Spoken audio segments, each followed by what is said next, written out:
Hey buddies, what's up? Welcome back to another amazing episode of Trend Dealer. So guys, in this amazing episode, we are going to discuss all the times Larry David almost got himself canceled. Are you guys excited? So let's get started. So keep up with me till the end. Comment right below this video, subscribe if you still haven't, and turn on post notifications for more videos. Number 7. Larry has repeatedly angered the Catholic Church. Larry has no issue poking fun at the Catholic Church and Christianity as a whole. In one of his most famous episodes of Curb Your Enthusiasm, he accidentally urinated on a photo of their Messiah. In another, he trivialized the nail used on the cross, and even in a moment of hilarious desperation, used it to put up a mezuzah, a symbol of his Jewish faith. But it was when he dressed up as a cross-dressing nun in 2011's Three Stooges movie that really angered the church. While some of the church had a sense of humor about the satire, others did not. Number 6. Larry called Trump a racist to his face. Not every cancellation comes from the left side of the political aisle. Right-wing groups and supporters of former President Donald Trump were furious when Larry upstaged him while he hosted SNL and yelled out, "You're a racist," in the middle of his bits. According to Variety, an anti-Trump group actually paid Larry $5,000 to do this. But over the years, Larry has made himself out to be one of the former president's biggest critics. While some on the right claim the left is too sensitive and is eager to cancel, they nearly did the same with Larry when he went after their political candidate. Number 5. Larry didn't want to watch Brokeback Mountain because of the gay scenes. In a New York Times article from 2006, Larry David wrote that he had no intention of seeing Brokeback Mountain because he didn't want to watch two men kiss. While Larry has always been a supporter of gay rights, he wrote the semi-satirical article explaining that he doesn't think it's homophobic to admit that he just didn't want to watch a film that featured two men being intimate with one another. Of course, this was prefaced by "I have gay friends." Nowadays, Larry likely wouldn't write an article like that, and perhaps he doesn't feel the same way. But if he did write this article today, there's no doubt that he would face backlash. Number 4.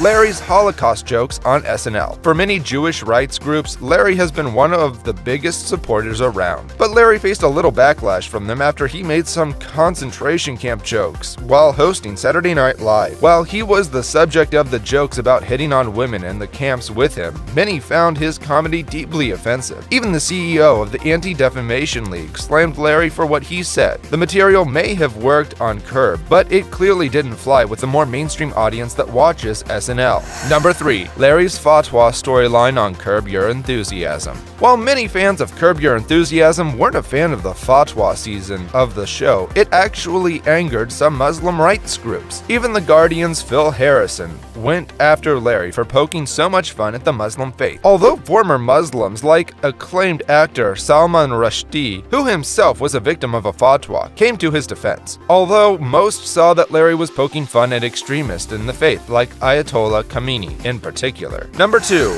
Larry's use of the N-word on Curb. To be fair, Larry's storyline with the heinous and derogatory word on Curb Your Enthusiasm was utterly brilliant and well observed. His character overhears a white man using the word, and Larry, in shock, repeats the story to others. In the process, he too uses the word, even though it was in criticism of the man who used it. Despite the nuance and satire in this storyline, there's no doubt that it wouldn't fly nowadays. Even when the episode aired more than a decade ago, it was frowned upon and could have gotten him canceled. Number 1. Larry's Palestinian chicken episode. Few subjects are as hot button as the Israel-Palestine debate. Larry managed to walk a fine line between angering both sides of the aisle in what has gone down as one of the most acclaimed episodes of Curb Your Enthusiasm. He managed to boil down one of the most complicated geopolitical, religious, and historical conflicts of all time into a story about his unbridled desire for sex. In the process, he just managed to avoid being called Islamophobic or anti-Semitic. That's a massive accomplishment. So guys, this was all about today's video. Share as much as you can, that really motivates us to create more content for you guys. With this, we end our video.